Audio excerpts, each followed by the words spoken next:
Hey guys, so welcome back to my channel. So I found this really pretty Ankra fabric and I decided that I wanted to make a two-piece set, and I thought why not film it for you guys since I haven't filmed a video in a really long time. So if you guys want to see how I create this crop top and gathered skirt, then just keep on watching the video. So before we get started, I just wanted to show you guys the book that I use for pattern drafting. This book has really helped me. For anybody who's having issues with pattern drafting, this is a really good book. So the first thing I did was traced off my front and my back bodice. So I'm working in quarter scale, but all of these measurements is what you would translate back into full scale. I measured 3 inches down from the dart point, and I made a marking on either side of the dart.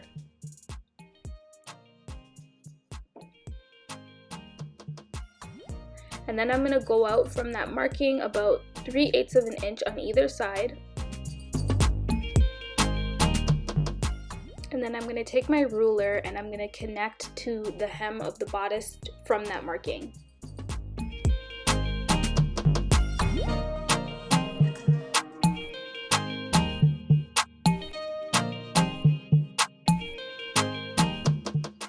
Then I went down 2 inches from the bust. And I'm just going to blend that marking into the line using my curved ruler. And I'm repeating the same on the other side of the dart. So the next thing I'm doing is connecting a line from center front and to the bust point. So once that line is created, you're going to go on either side, you're going to take away 3/8 of an inch from the center front. And then you're going to connect on either side back to the dart point using a line.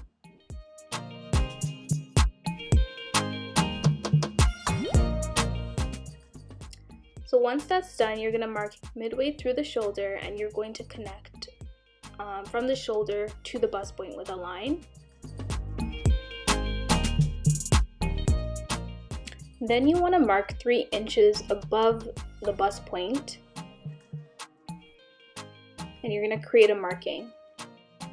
And on either side of that line, you're going to take away 3/8 of an inch on either side of the line.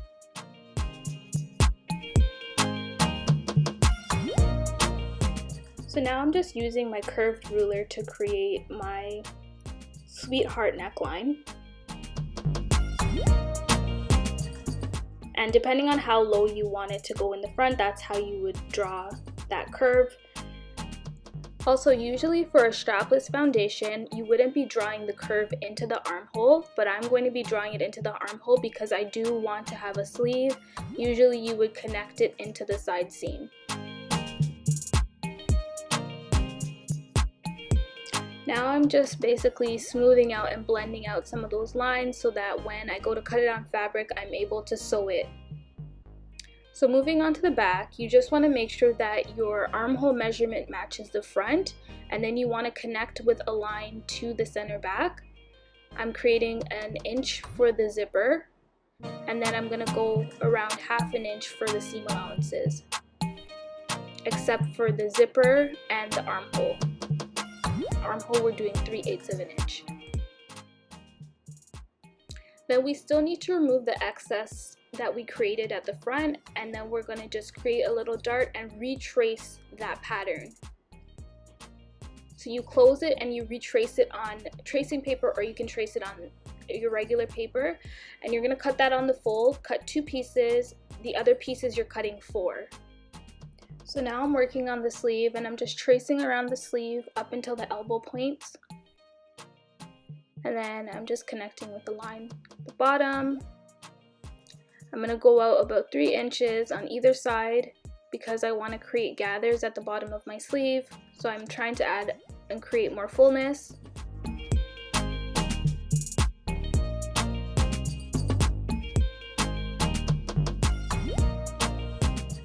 Now I'm showing you guys how I create this skirt. I didn't do a paper pattern for it, but I'm just doing it on my fabric. And you want to measure the length of whatever you want your skirt to be, and you're going to multiply your waist by 2. And then that should give you the desired fullness that you want around the waist. You can also add more inches if you feel like it's not full enough for you. I'm now removing the back piece so that I can create the split for the front. And then I'm just measuring along the top of the waist of the front, and then I divided that basically in 3, and then that gives me the measurement for where the split should go. And then I'm just cutting from the hem all the way up to the waist. And once you're done, you should have 3 pieces. You should have 2 for the front, and then you should have a piece for the back. So now I'm just showing you a small clip of how I cut out my bodice pieces. I'm clipping my notches so that I know where to match up my pieces at the princess seams. So make sure you guys include notches on your pattern. And then I'm just showing you how I cut my center front on the fold. And then I'm doing the same as the side piece. I'm adding notches so that I know where to match up my pieces. And then this is what it should look like. So now I'm showing you guys how I cut out my pockets. I just put my hand on top of the fabric and I cut around my hand so that I know that my hand will fit inside the pocket. And I fold the fabric over and I get 4 pieces for the pocket, and do this 2 times. Then I'm showing you guys how to pin the split. Your split length should be whatever you're comfortable with. And then I'm showing you how I pin my pockets on the side seams, and I measure 5 inches down from the waist, and then that's where I pin my pocket, and I repeat that same step for the back as well.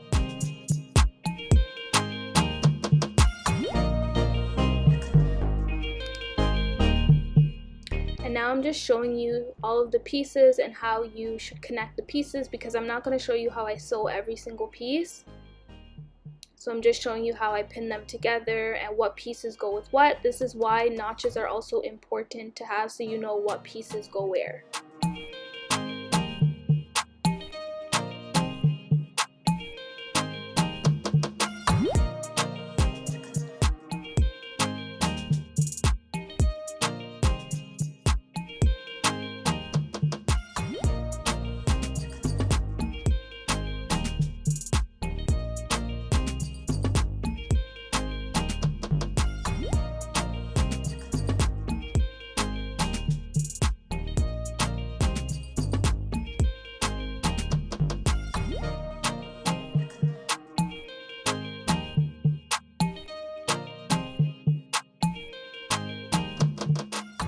Now I'm at my sewing machine and I am sewing my princess seams together at a 1/2 inch seam allowance.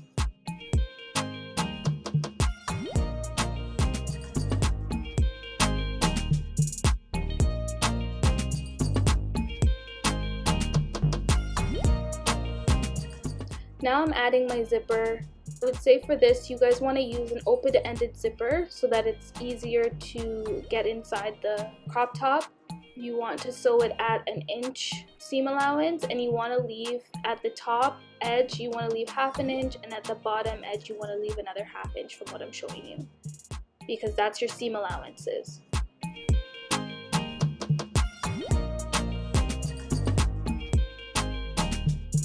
I'm just repeating the same step for the other side as well.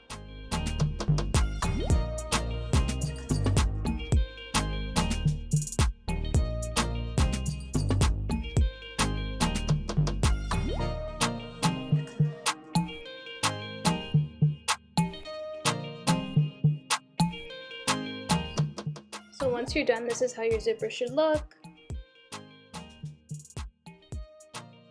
So now I'm just ironing out my seams, and this will give you a cleaner finish if you iron. I always tell you guys this. So make sure you press all of your seams open, and it just gives you a cleaner and neater finish. So now I'm pinning my fabrics right sides together. So I'm only going to be sewing around the top edge of the bodice, but I'm leaving the armhole curve open.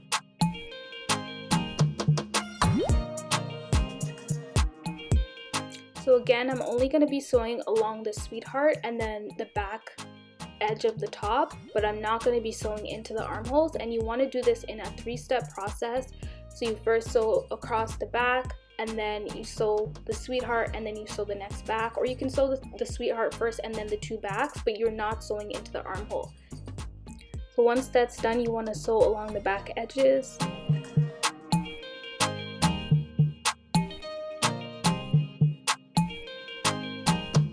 And then I'm just gonna clip the point where my sweetheart neckline meets so that when I turn it inside out, the fabric is not bulking. And now I'm showing you a clip of me understitching. Understitching is very important to keep the lining inside, and it's not so that it won't roll out of the top.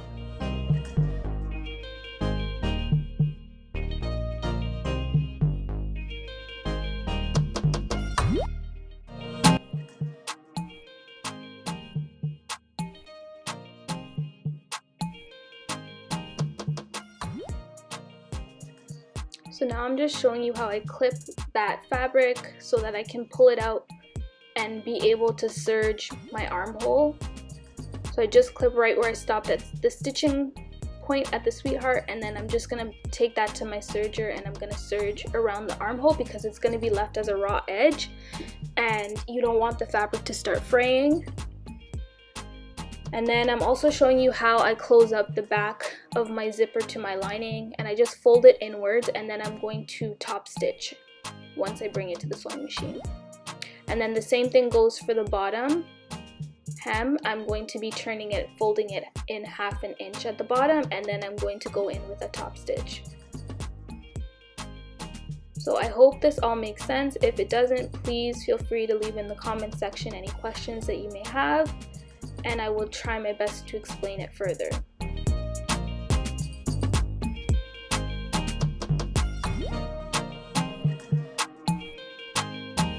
And then I'm just showing you how I tuck that in, and I'm going to stitch along that bottom edge.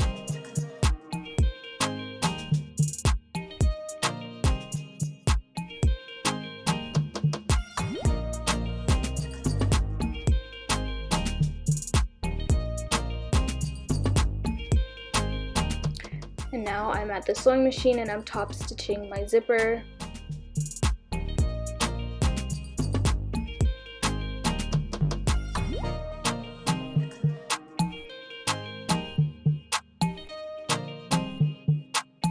And then I'm completing the same step for the bottom edge, or the bottom hem. And then now I'm at my serger and I'm serging the armhole. Once you're done serging the armhole, you want to go ahead and serge your sleeves. So once that's done, you want to serge your sleeves, and then you want to bring it to the sewing machine and sew it at a 1/2 inch seam allowance. You then want to turn it right sides out, and you want to attach it to your crop top at a 3/8 of an inch seam allowance, or whatever seam allowance you decided to give your shirt. So I don't show it in this video, but once you finish attaching the sleeve, you want to create an elastic casing at the bottom hem of the sleeve in order to create your gathers. For the top of it, you're not going to be creating a casing, you're just going to cut a piece of elastic band and you're going to stitch it in at the top while stretching it slowly so that you can create the gathers at the top. I showed this in many other videos, so if you guys really want to see how it's done, you can take a look at my wrap top tutorial. I show you exactly how it's done in that video.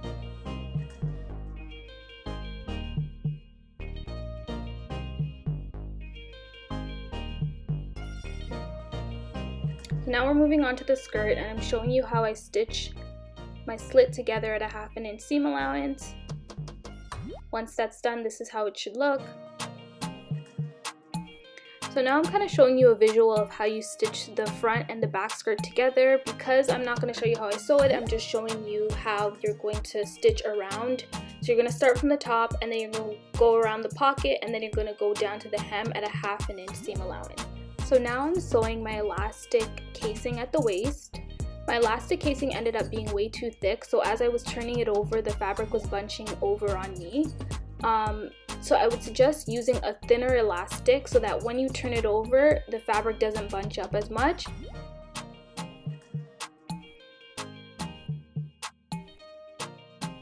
So I hope that makes sense. And then you're gonna run your elastic band through that hole I'm showing you there. And then now those are my waist ties, and I've shown you how to do waist ties before. This is the end result. I'm loving how this turned out. Please leave in the comment section if you enjoyed this tutorial and what kind of upcoming videos you'd like to see from me in the future. Make sure you guys comment, like, and subscribe, and I'll see you in the next video. Bye guys.